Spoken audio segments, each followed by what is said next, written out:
1983년 4월 21일 서울특별시 논현동에서 태어난 장성규는 진행자, 배우, 디지털 콘텐츠 제작자로 활동하며 대한민국을 대표하는 방송인 중 한 명입니다. 42세의 나이에 JTBC 뉴스 앵커에서 시작해 인기 유튜브 프로그램 워크맨을 통해 다재다능한 엔터테인먼트 스타로 성장하며 눈부신 커리어를 쌓았습니다. 하지만 밝은 미소와 재치 넘치는 화면 속 장성규의 삶은 눈부신 성공부터 깊은 슬픔과 개인적인 비극까지 감정으로 가득 찬 이야기로 가득합니다.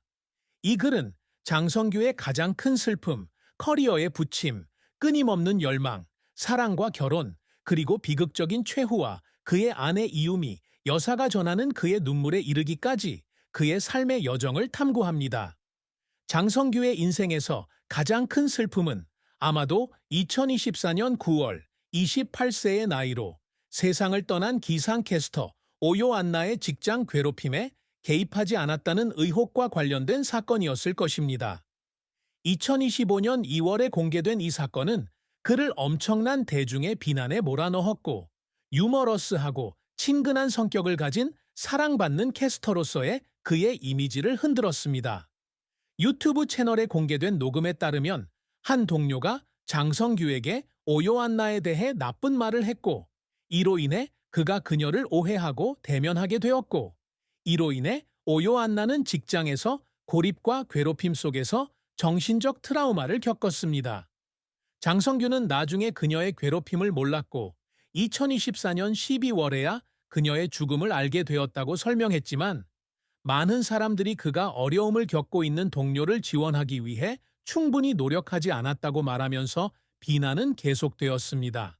이 사건은 그에게 죄책감을 느끼게 했을 뿐만 아니라 10년 넘게 쌓아온 명성을 손상시켰습니다.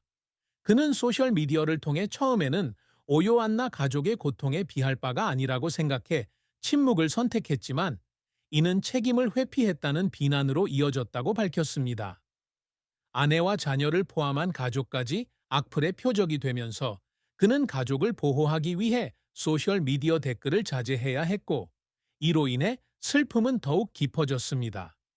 이 슬픔은 단순히 사건 자체에서 비롯된 것이 아니라 항상 기쁨을 선사하는 진행자의 이미지를 유지하지 못했다는 자책감에서 비롯되었습니다.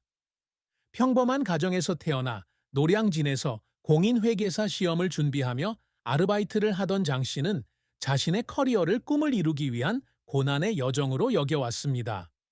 대중으로부터 조금이라도 외면당한 것은 진정성과 시청자와의 소통 능력으로 칭찬받았던 그에게 큰 충격이었습니다. 그는 오요 안나를 돕기 위해 다른 일을 할 수 있었다는 생각에 밤잠을 이루지 못한 적도 있다고 털어놓았습니다. 이러한 슬픔은 명성에 대한 압박감으로 더욱 커졌습니다.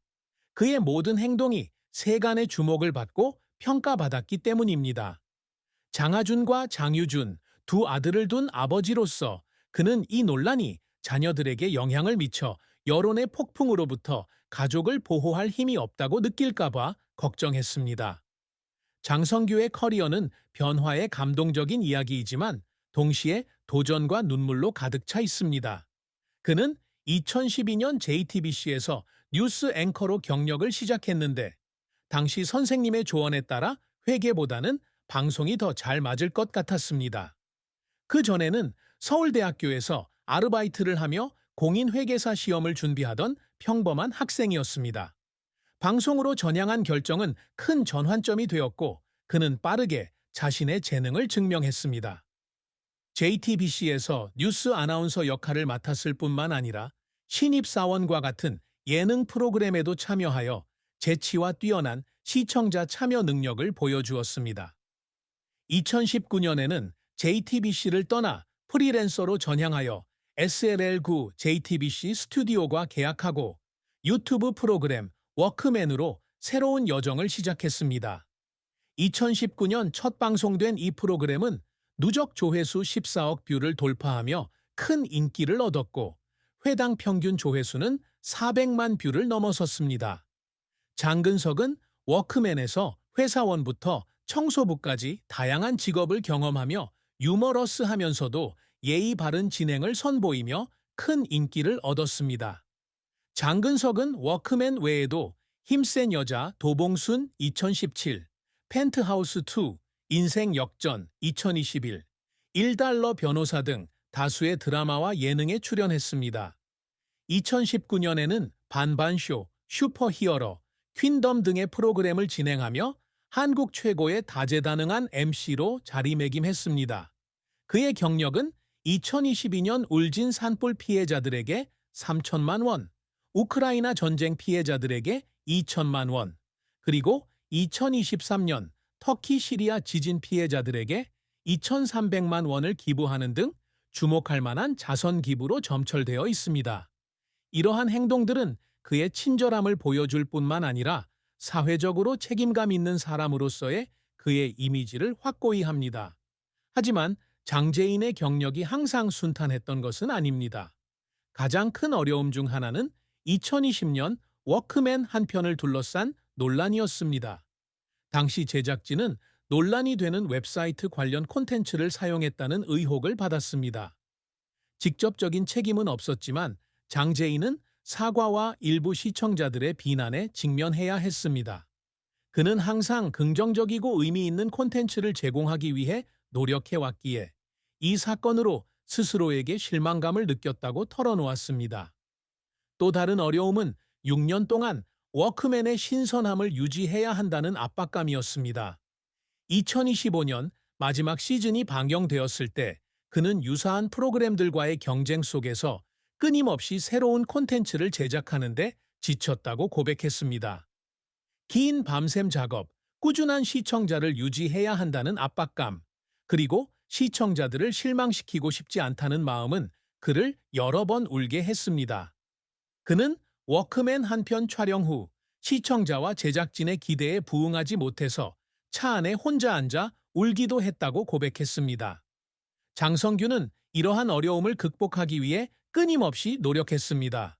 그는 워크맨 한 편을 위해 수시간 동안 준비하고 관련 직종에 대해 조사하고 유머러스하면서도 통찰력 있는 해설을 위해 연습했습니다.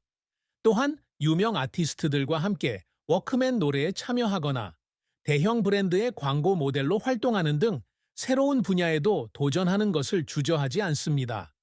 이러한 노력은 때로는 지치게 만들기도 했지만 그가 연예계에서 자신의 자리를 지켜낼 수 있도록 도와주었습니다.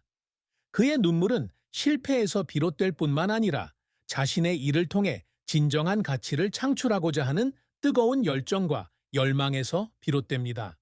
장성규는 항상 커리어와 개인적인 삶에서 큰 목표를 설정합니다. 그의 꿈 중 하나는 한국뿐 아니라 세계적으로 영향력 있는 진행자가 되는 것입니다. 그는 한 인터뷰에서 전 세계 시청자들에게 한국 문화를 소개하는 국제 프로그램을 진행하는 것이 꿈이라고 밝혔습니다. 워크맨과 함께 유튜브 스타가 되는 것이 그 여정의 첫걸음이지만 그는 여전히 영향력을 확장할 방법을 모색하고 있습니다. 그는 또한 젊은 세대, 특히 자신과 같은 평범한 배경을 가진 사람들에게 노력하면 꿈을 이룰 수 있다는 믿음을 심어줄 수 있는 진행자가 되는 것을 목표로 합니다. 장근석은 사생활에서도 모범적인 아버지이자 남편이 되기 위해 끊임없이 노력해왔습니다. 아내 이유미 씨와 두 아들 장하준, 장유준 씨와 함께 소중한 시간을 보내고 싶다는 바람을 자주 이야기해왔습니다. 바쁜 업무 일정을 보완하기 위해 집에 있는 시간을 늘리거나 가족 나들이를 계획하는 등 다양한 전략을 구사했습니다. 특히 2023년 아내의 생일에 아들 유준 씨의 관심사를 고려하여 한정판 미니쿠퍼를 선물한 것은 잊지 못할 일입니다. 이러한 노력은 일과 가정의 균형을 맞추려는 그의 의지를 보여주는 것이며 그는 이러한 성취를 영화 속 성공만큼이나 중요하게 생각합니다. 장근석은 또한 지역사회의 긍정적인 롤모델이 되고자 합니다. 그는 자연재해와 전쟁 피해자들을 위한 기부 활동을 통해 사회 문제에 대한 인식을 제고하는 데 기여하고 싶어 합니다. 그는 자녀들이 연예계뿐만 아니라 사회 공헌 활동에도 자부심을 갖고 성장하기를 바란다고 말했습니다. 이러한 성취는 희생과 끊임없는 노력을 필요로 하지만 장성규가 큰 어려움에 직면하더라도 계속해서 앞으로 나아가는 원동력이 됩니다. 장성규의 사랑과 결혼 이야기는 달콤하면서도 힘겹습니다. 그는 2014년 초등학교 동창이자 첫사랑이었던 이유미와 결혼했습니다. 두 사람의 인연은 학창 시절 유미가 장성규에게 점심을 사달라고 자주 부탁하면서 시작되었습니다. 처음에는 서로 친구처럼 지냈지만 장성규는 점차 그의 마음을 알아차리고 성인이 된 후 그녀에게 고백했습니다. 그러나 대학 졸업 후 취업에 어려움을 겪으면서 두 사람의 관계는 틀어졌습니다. JTBC 아나운서가 된 후 그는 유미와 다시 연락을 하지만 유미는 자신과 다시 만나기 전에 다른 사람을 만나보라고 권유합니다. 결국 장성규는 자신이 함께하고 싶은 사람은 유미뿐이라는 것을 깨닫고 결혼 전 재회합니다. 장성규와 유미의 결혼 생활은 항상 순탄했지만은 않았습니다. 2024년 드라마 미운 우리 새끼에서 장동건은 결혼 직전 보디빌딩 대회에 출전한 후 클럽에서 술에 취했던 사건을 털어놓습니다. 잠에서 깨어보니 유미가 집을 나가 있었고 유미는 마치 독신남처럼 행동했다고 비난하는 쪽지를 남겼습니다. 장동건은 이 일을 깊이 후회하며 아내에게 사과하고 관계를 회복했습니다. 하지만 유미와 함께 어려움을 극복하고 현재 두 아들 장하준과 장유준을 두고 있습니다. 장동건은 유미에게 늘 사랑과 고마움을 표현하며 그녀를 든든한 버팀목이라고 불렀습니다. 하지만 바쁜 일정 때문에 가족과 충분한 시간을 보내지 못해 죄책감을 느끼기도 했다고 고백했습니다. 유미에게 한정판 자동차를 선물한 일화는 아내와 아이들에게 미안한 마음을 표현한 것이지만 남편이자 아버지로서의 역할을 다하지 못했다는 생각에 마음이 아팠습니다. 장성규와 아내의 비극적인 종말은 단순한 사건이 아니라 그의 찬란했던 시절을 뒤덮은 온갖 압박과 논란의 누적이었습니다. 2025년 오요 안나 사건은 그의 명성과 정신력에 큰 타격을 입혔습니다. 해명과 유감을 표명했지만 대중의 비난은 끊이지 않았고 그는 고립감의 시